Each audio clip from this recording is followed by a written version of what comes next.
Apple has returned to his kingdom and his castle, which he believes is his because dude is so insanely entitled. That was on full display in this episode. He's very entitled. He always says, "This is my kingdom, this is my people, these are my citizens, this is my castle, this is, everything's about him, everything is his." He's so entitled for somebody that's so cowardly when something attacks this thing, his kingdom, his castle, as he claims. He just runs away, which he did with Blackbeard. He is the most pathetic person there is, which is the complete opposite of what a king, of what a leader should be. And he completely run the country into the ground. In fact, he doomed the country by taking all the doctors, and now he's back claiming that the country is his and trying to take it back over.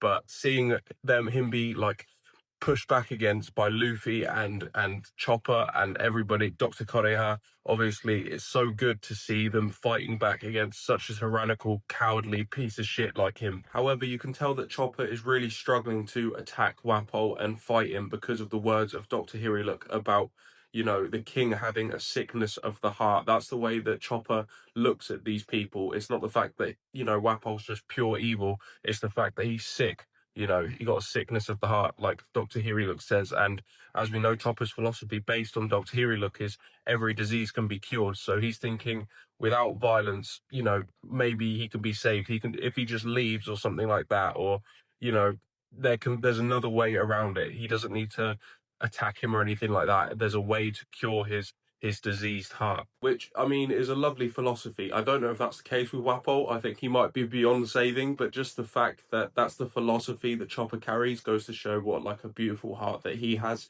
and that is thanks to Dr. Hiriluk. Like that perspective, at least Chopper has a good heart regardless, no matter what. Even if he didn't meet Dr. Hiriluk, he has a good heart. I don't know where his life or his perspective would have gone if they never met. He could have turned very evil. He out of everyone, he probably has the right to resent everyone and hate everyone and want to hurt everyone, but he doesn't. And I think that is because of Dr. Hiriluk and, the bond they had and what he was taught from him. But besides all that philosophical stuff, I just love seeing Luffy absolutely punch the shit out of Wapol. Like that first attack that he did when he launched off of Sanji and smashed him in the stomach.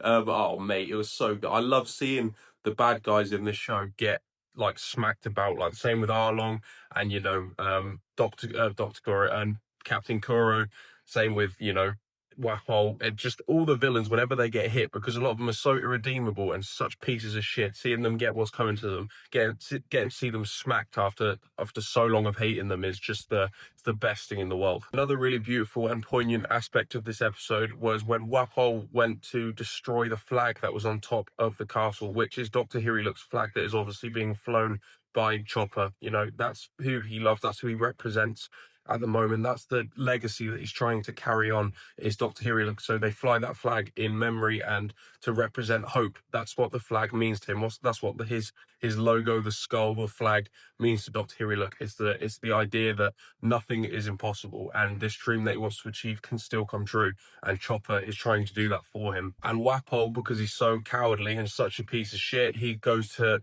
destroy the flag because that's his castle. Like I said, he's got this insane entitlement, and he also hates Dr. Hiriluk because he's a quack doctor. He defies him. Do you know what I mean? Anybody that defies him should be killed. But I love the fact that after he shoots it, Luffy goes up there and he holds it. And even when Wapol fires another cannon and it hits Luffy directly, he's still holding that flag. He will not let the flag break because Luffy knows what the flag represents. He doesn't even need to know specifically what it means in terms of, what Dr. Hiriluk's philosophy is or Chopper's or whatever. He just knows that it's been flown by a pirate.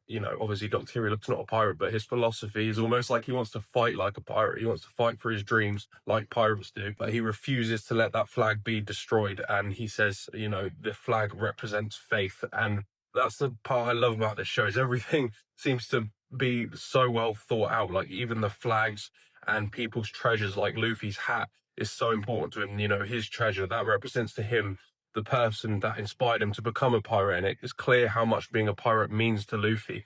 So he will not let this flag break. And I just thought it was such a beautiful moment, and Chopper seeing that, I'm sure will inspire him to join the Straw Hats eventually, I hope, because I really want Chopper to be part of the crew. But I thought that was such a brilliant and thought-provoking scene, and One Piece has a hell of a lot of those. But I'm interested to see where this goes. Is Chopper going to be able to cure the heart of Wapol? I'm not too sure, but we'll have to see. If not, I'm excited to see Wapol get more smacks in the face, because that's really fun to see. But yeah, this was a really good episode, and I'm excited to see what happens next. So let's do it.